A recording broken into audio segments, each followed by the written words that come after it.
Were families better connected before the iPhone?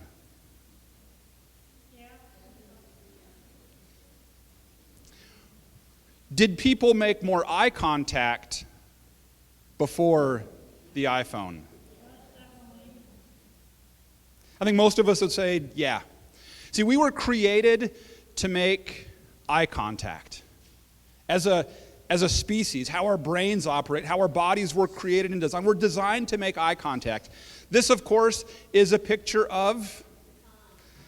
Yes. Now, this is something that maybe you didn't know. In Rudyard Kipling's books, so this is Disney made the cartoon based on the books, but they didn't follow the book. Did you know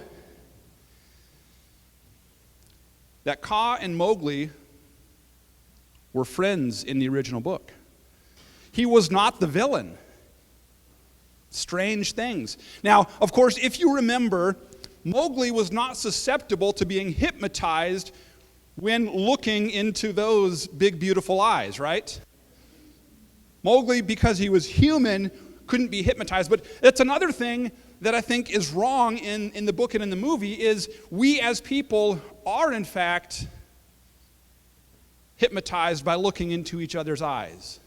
Now, maybe not in the same way that it happened in the Jungle Book, but we are hypnotized by looking into each other's eyes. In 2010, there was this artist who went to the New York City Museum of Modern Art and did this modern art things. And if you know about modern art, sometimes modern art is just kind of bizarre.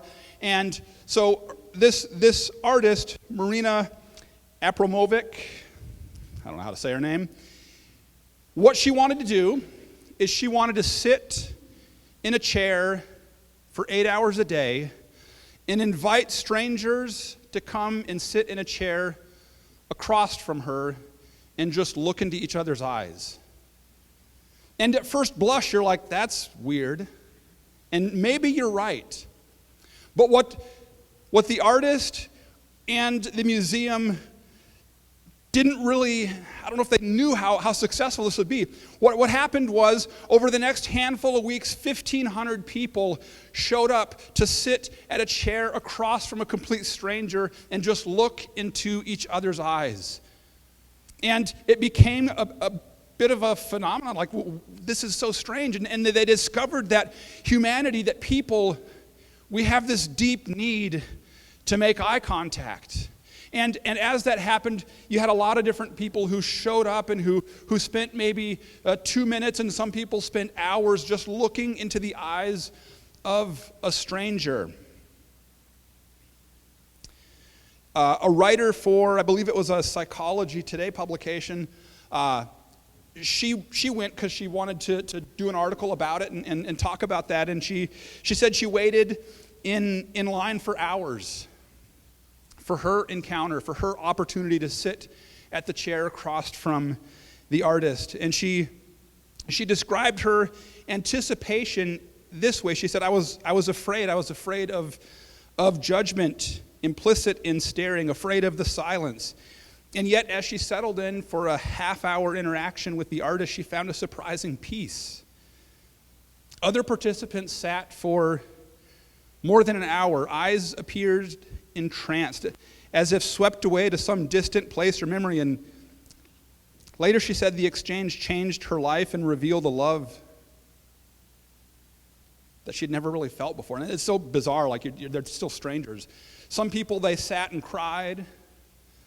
Everybody had their own emotional response and reaction. But it demonstrated to us that eye contact matters, that it's important, that we crave it. The book of Deuteronomy, we're gonna read some verses from there, and it is this book that it is written by Moses, and it contains kind of the farewell address of Moses as the Israelites are going to go into the promised land, and Moses is not. So it has that. It has some war stories. It has some geography to it. It has some theology where we learn more about who God is. And a big part of it, though, is the law of Moses, the Ten Commandments. Those are contained in the book of Deuteronomy. And as I read the book and as I look at it from kind of a view where I take it all in, I think part of what's happening, if not a lot of what's happening in the book, is God is not giving instruction to create individuals to make people better followers of himself or better equipped to know how to follow God. He's not doing that. He is creating community. That's what he's doing in the book. And in a deeper sense, what I think God is doing in the book of Deuteronomy, he's teaching and telling his people to make eye contact. He's bringing them together and teaching them and telling them to make eye contact with each other. Right? When you go through the law, those are things that if a person is at odds with somebody, suppose you've told a lie, suppose there has been some disruption in the relationship, you generally don't sit across the table from each other and make eye contact, do you? It's awkward, it's hard, generally you have to be in a better state of relationship. You have to talk through the difficult things. You have to offer forgiveness. You have to have those tough conversations. And when those have happened, you'll sit across the table and look at each other. Right? Somebody who is full of shame or has been wronged, they typically, they're not going to sit there and make eye contact the same way, right? They're going to deflect. They're going to look away. They're not going to want to look at you. And so what God is doing in the book of Deuteronomy is he's giving us the mechanisms, the means, the laws to make community in right standing with each other and with God because he wants us to make eye contact. Deuteronomy 6. These are the commands, decrees, and regulations that the Lord your God commanded me to teach you. You must obey them in the land you are about to enter and occupy. And you and your children and grandchildren must fear the Lord your God as long as you live.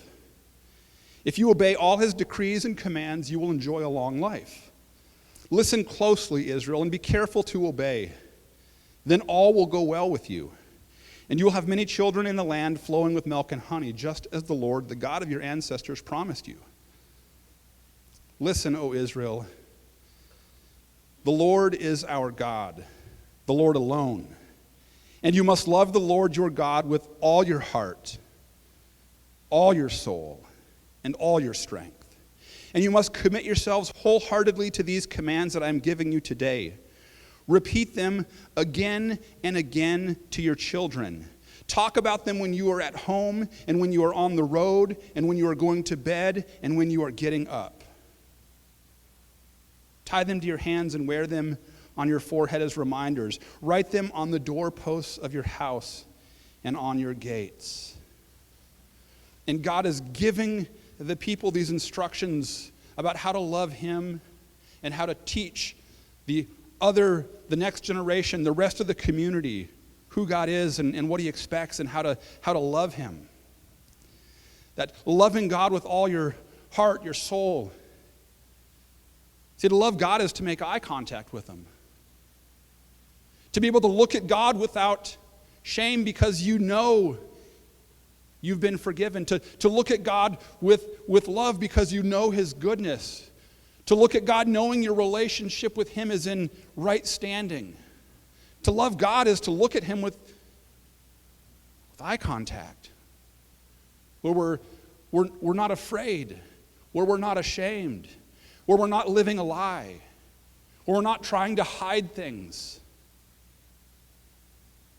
Where we can just look and make connection with him. The same way that people do when they sit across the table and look into each other's eyes. A famous experiment by a Harvard psychologist found that couples who are deeply in love with each other will spend 75% of the time they're talking looking into each other's eyes. They're making eye contact. When they're talking, they're looking at each other. And he found that conversely, average people just spend 30 to 60%.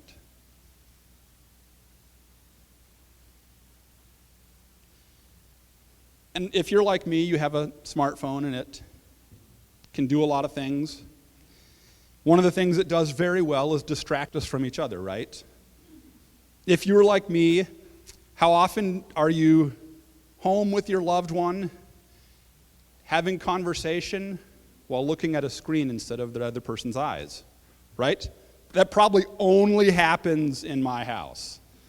I'm probably the only one here who will talk to somebody else in the house and not look at them because I'm looking at a phone, right?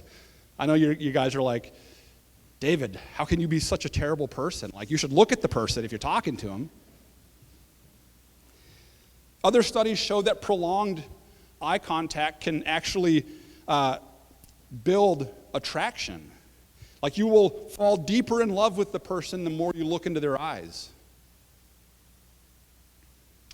Neurologists can now do things where we can like look at people's brains, like not like cut their skull open and look at them that way, but like put like stuff on their head and we can see parts of their brain light up and engage. And so they've done these studies where when they have two people across from each other having eye contact, they can confirm that similar parts of the brain light up, that their brains, says that they peer into the brains of two people engaging in eye contact. The preliminary findings show unique brain synchronicity and activity in key parts of the brain.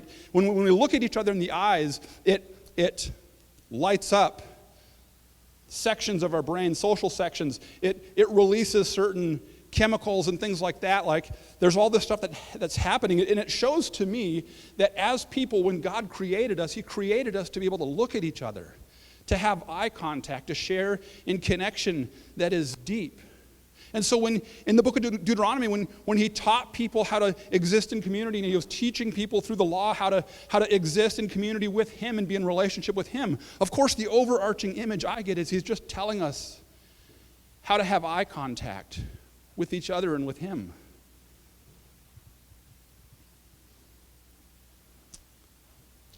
If you're like me, you eat.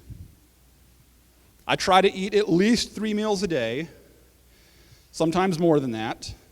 A snack doesn't count as a meal, so you got your meals, and then you maybe have some snacks. And so that's something that's kind of built into my routine. I eat. When I was growing up, that was one of the things that my family did, is we almost always had dinner together. And I know people's schedules can be busy. There's calendars, there's sports, there's all sorts of stuff. But when I was growing up, that was a key thing that my mom made a primary focus and function of our family rhythm was dinner. And it was a time where we sat and connected with each other. She would often, my dad worked a second shift, so he was often like at work during these times. So it's not perfect. When our family perfect, right? when does that happen? But it was a moment where we would spend with each other, interacting over food, and she would often read some scripture or something to us, and it was when I look back at my growing up and stuff, I really believe that those. As a teenager, I thought it was like, oh, come on, we're going to eat dinner again? Like, I want to go do stuff with my friends. But when I look back, I'm so thankful that I had those times. That I think that those were key in my foundation of faith. To sit across the table, to make eye contact with people that I knew loved me. And to spend some time telling the stories of God together. Success in an eternal kingdom looks like families telling the stories of God over dinner. In Deuteronomy, when God tells His people how to love Him, He then tells them that you need to be telling the next generation, you need to be telling the other members of the community what I have told you, the instructions I've given you. You need to be telling others. And He gives us this kind of list of when to do it. Like, when you get up and when you go to bed and along the way and all these things. And He's basically saying often, every day along the way. I don't know what your rhythm is in your family. Most of you probably get up, right? You wake up You wake each other up. You spend time frustrated because somebody else is hogging the bathroom, right? This mad frenzy to get out of the house on time. Somebody's always lost something. There's always some argument. This is family life is hard. It's messy.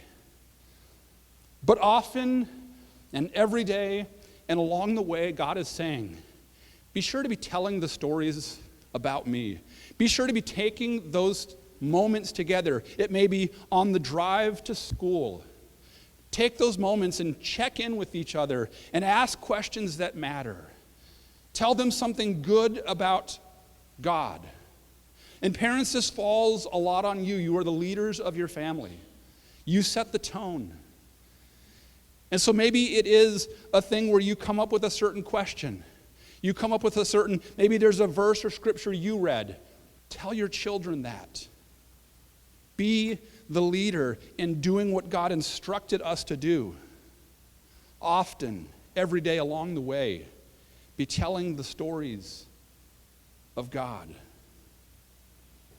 See, families find a way to be present with each other. There is one of the high holidays in the Jewish religion is Yom Kippur, the Day of Atonement. And this is one of those things like in Christianity, a lot of people don't go to church very often, but they call themselves a Christian, but they go on Christmas and Easter.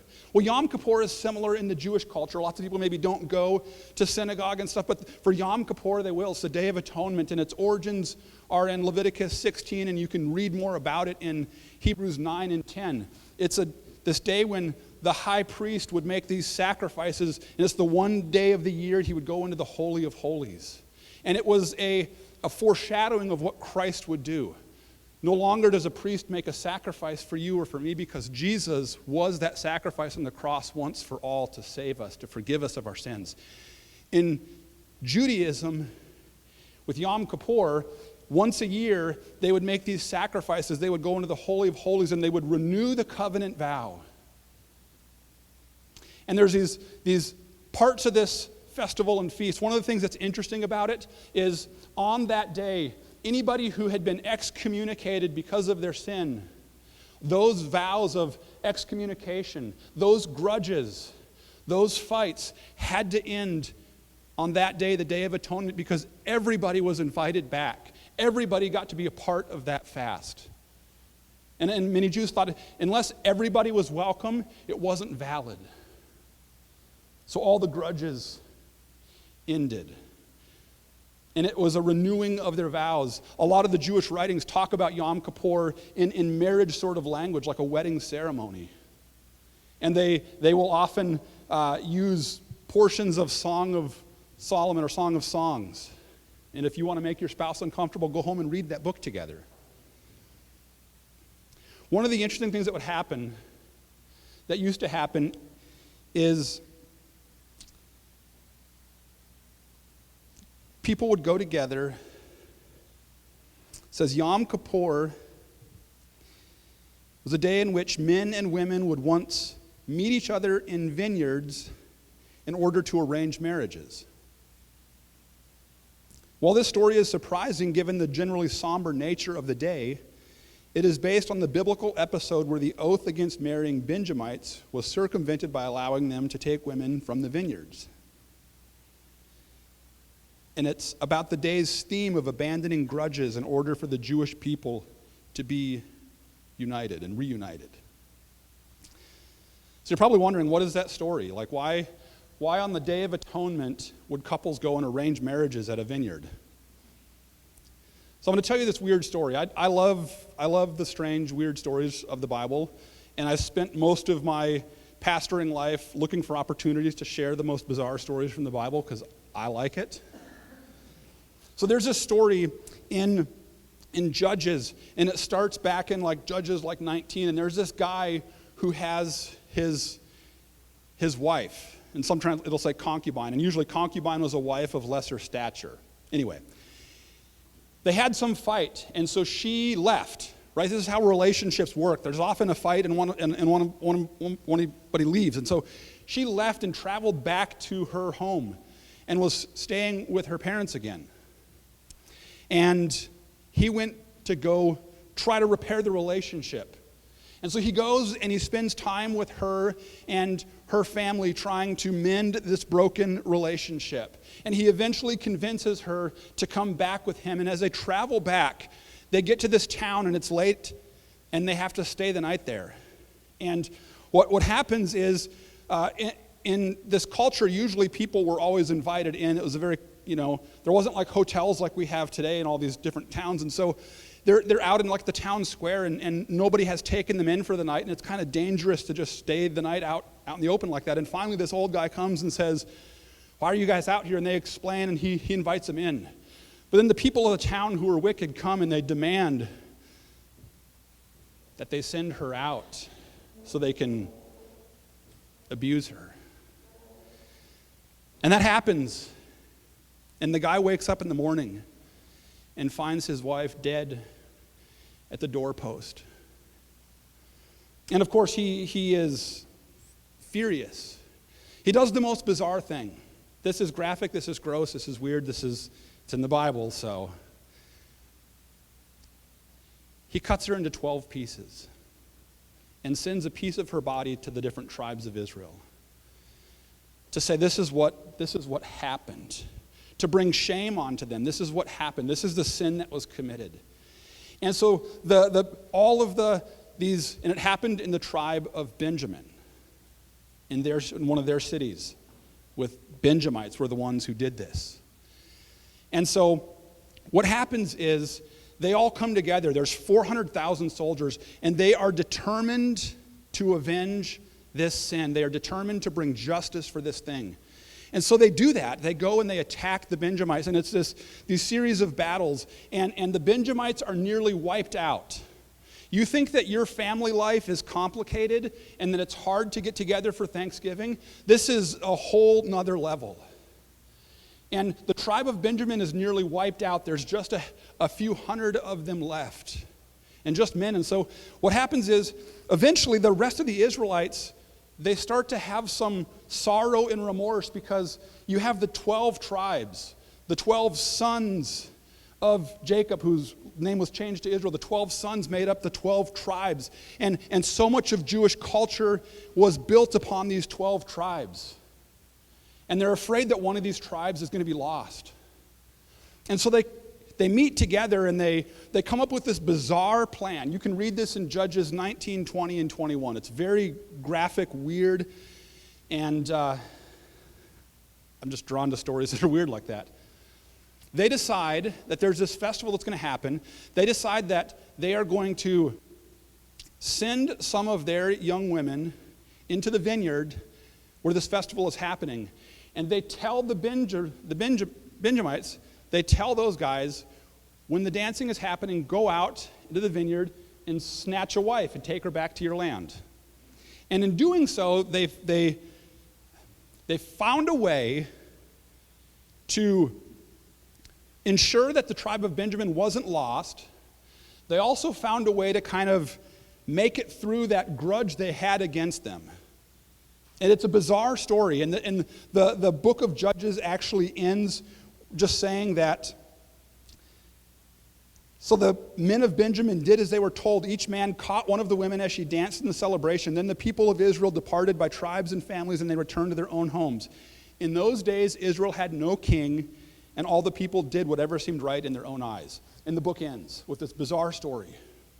But when you look at the story, what you discover is this is a story about how this large family, the tribes of Israel, the whole family of Israelites, how they found a way as a family to overcome difficult circumstances. It's very strange. Most of us live in families that have strained relationships, there is brokenness, there is hurt. And yet in that, God gives us this strange story of a way in which these people were able to find a way to overcome the grudges and hurt in a very strange fashion. families find a way.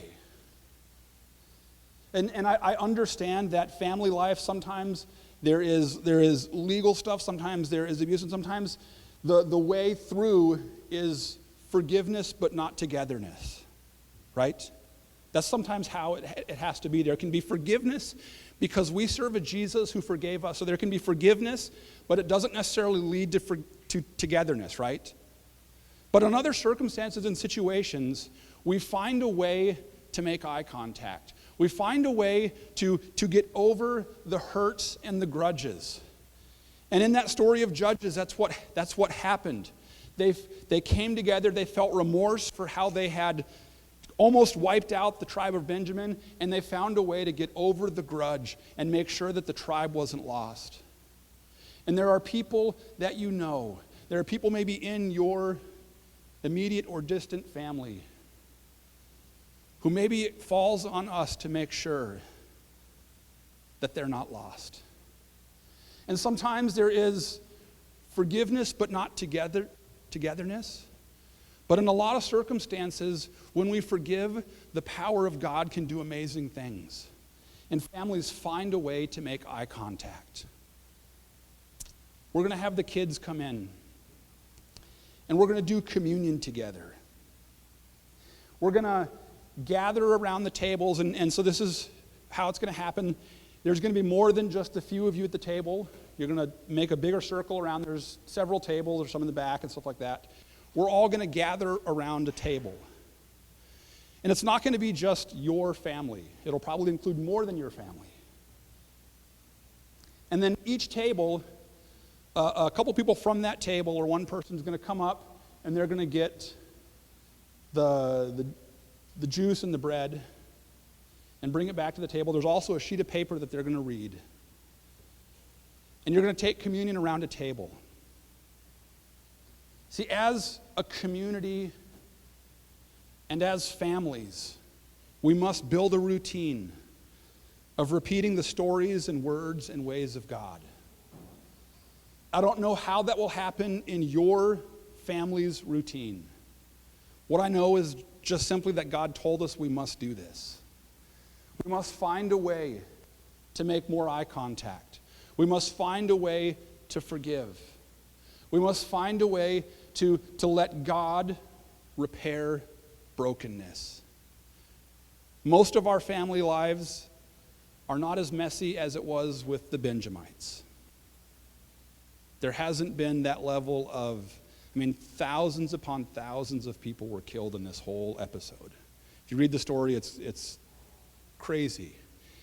Yet in that, God still helped them find a way to bring restoration.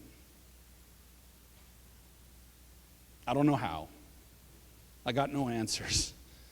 What I know is that God tells us, build a routine.